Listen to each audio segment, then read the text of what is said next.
Hello everyone and welcome to another video. Now back in 2013 AMD launched what would be the most powerful card in their 7000 series lineup, the HD 7990.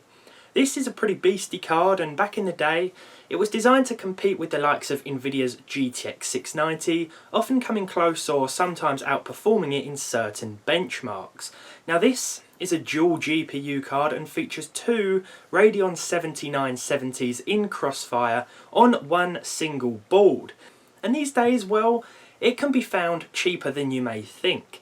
See, it seems that SLI and Crossfire are both dying technologies. They're not implemented that often anymore, and when they are, they don't always allow the games to scale very well at all. There are sometimes performance issues, but those of you with SLI and Crossfire setups out there will probably have something to say about that. This being a budget channel, I don't endorse having two cards. I mean, that's very expensive, and like I say, these days it isn't always that necessary. But let's take a closer look at this card because I think it's a very interesting piece of technology. So let's get into it, talk a little more about the 7990, and then talk about the ups and downs, the positives and negatives of using something like this in 2018 when running modern and demanding games. Dual GPUs like this are unpredictably priced on the used market. See, while they're not necessarily obsolete, many consumers can be put off by their usually large power requirements, sheer size, and the fact that Crossfire or SLI, as I mentioned before, can be unpredictable and sometimes broken altogether. On the other hand, collectors such as myself are happy to pay a little more for such cards because of what they are or how uncommon they might be.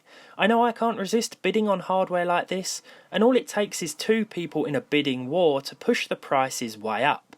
So I must have paid over the odds for this, right?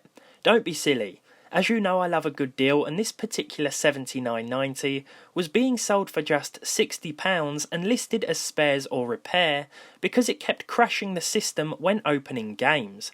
Now, it's never a brilliant idea to buy so-called faulty cards, but I was pretty certain I knew what was wrong with this one before buying it. The card itself wasn't the issue. See, packing two 7970s onto a single board is a cool concept, but it's one that in practice potentially causes a few different problems. Overheating and juicy power requirements, to name just two. AMD recommend a 750 watt PSU for this thing, so I knew my 650 watt Corsair one wouldn't cut it. It was time to bring out the big guns. Now, I was a little worried when I managed to knock an extra £5 off the price of this 7990 and was told I could collect because it was located at a local PC repair shop near me here in Kent. If people who have been specialising in hardware for years say it's broken, then it must be, right? Well, the whole shut-off in games issue led me to believe this bad boy wasn't getting enough power, likely because it was tested on a PSU that was either too weak or just a terrible one. With that in mind, I connected up my newly acquired Be Quiet 850 watt 80 plus rated unit, albeit in a rather hasty fashion, and hoped for the best. So far so good. We got as far as promised. Installing the drivers required a couple of attempts before the AMD software allowed me to enable Crossfire, and after restarting the system a couple of times, we were up and running on the Adrenaline 18.5.1 software. So let's talk about specs before getting into games. This card, codenamed Malta, features two 7970s and a combined 6GB of GDDR5 VRAM. It's clocked at 1000 MHz with a memory clock of 1500. I was pleased to see and hear that it runs very quiet at idle thanks to those three beefy fans. Now though, let's talk about the state of gaming with a dual GPU in 2018. So I have to say that in situations where Crossfire works, it really is great to use. The card does get warm and a little noisy, and I've left the temperature on screen for you to take a look at, but even so it still makes very light work of some titles like Metro Last Light Redux here. These days a dual card like this can definitely seem like a gimmick and more trouble than it's worth, but there's something about using it that's just really cool and exciting. Sure, it can be very temperamental and finicky, but I think part of my excitement here is that the card is actually working without crashing the system, as was described in the eBay ad. I guess I was right about it needing more power. Looking back at Metro Last Light here, and as you can see, during this outdoor level, the game averaged way over 100 frames per second using the high preset.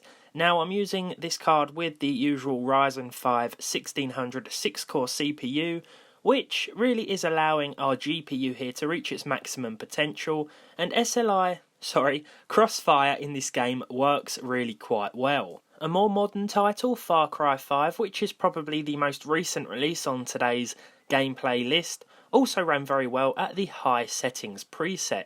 Now once again we were running at 1080p with 100% resolution scaling, so I'm pretty happy with this result here. It's nice to see that Far Cry 5 will work on a dual GPU setup without any issues at all.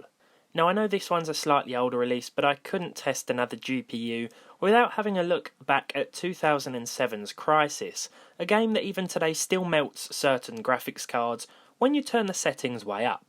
I'm only joking of course, but at very high settings here, it certainly gave our card a run for its money, and we saw quite a few dips below 60 FPS, not to mention an odd crossfire glitch. The sky seemed to have some sort of issue here throughout my gameplay of this fairly early on level, so I played it for about an hour, and yeah, this problem seemed to persist, so it was definitely a crossfire issue, as when I disabled the second graphics card, our lovely flickering sky here decided to go away. Moving on to GTA 5, and again it was a pretty perfect example of how Crossfire should be done. 1080p, very high settings, the game ran perfectly. I drove from one end of the map to the other, from the countryside to the middle of the city, and there were no hiccups whatsoever. We saw a very nice average here. I decided to get in a few police chases, helicopters, 6 stars the lot, and even under those fairly intensive circumstances, the game still ran very well with no hiccups whatsoever. GTA 5 runs perfectly on the 7990 dual 7970 Crossfire setup. Now let's go back to the issue of Crossfire not working. Let's say that the game you want to play doesn't support Crossfire and you're running a card like this. Well, what will happen is the game will just use one card. Here, basically, we're using just one HD 7970, and so the question becomes not how good is the 7990 in modern games, but how good is a 7970 in modern games. And thankfully, that solo card still holds up quite well as well, because here in Mafia 3, the game ran pretty well at high settings. This is a game not known for its incredibly optimised performance, so I was happy to see that even at the higher preset, we did have a great time. Don't forget that a single 7970 was also a pretty high-end card when it came out as well, so it should hold up fairly well in a lot of today's modern titles, even at 1080p high settings. Another example of where this was true was in Wolfenstein 2, which I set to the highest settings at 1080p, and we saw an average that far exceeded 60 FPS, even again with just one card in operation. And as you can see, even a solo 7970 holds up pretty well. And it's nice to have the option to use that additional onboard GPU should we come across a game that requires it or can utilise it.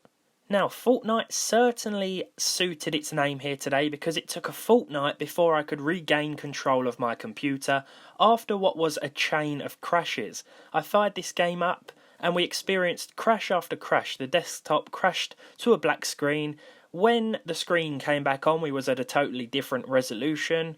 I really don't know what was going on. I thought this was the problem that was described in the eBay ad. Maybe the game tested was Fortnite with slightly older drivers. Now it turns out the problem here was that Crossfire was still enabled in the control center. Fortnite, I don't believe, supports Crossfire, or at least it didn't work for me here, and turning Crossfire off manually in the AMD Radeon settings was the only way to eliminate these crashes, after which it ran perfectly on a solo 7970, far exceeding my expectations once again. So it just goes to show that even a sole 7970 can still do a pretty good job of running modern titles. So there we have it. Well, I think I've concluded that an older dual GPU card like this can't always be utilised, especially in a lot of newer games. It is handy to have should you come across a title that can make full use of both graphics cards. Furthermore, it's nice to see that a solo 7970 can still hold its own, and it may be worth thinking about just purchasing one of those if you're after an older yet still capable high-end card. But considering the money we paid for this one, I'm pretty happy with the 7990, and I hope you guys have enjoyed the video too. As always, if you did, leave a like on it down below, leave a dislike if you didn't. Let me know if you've ever had one of these or are still running one of these or any other Crossfire or SLI setup in your system. Subscribe to the channel if you haven't done so already, and hopefully I'll see all of you in the next video.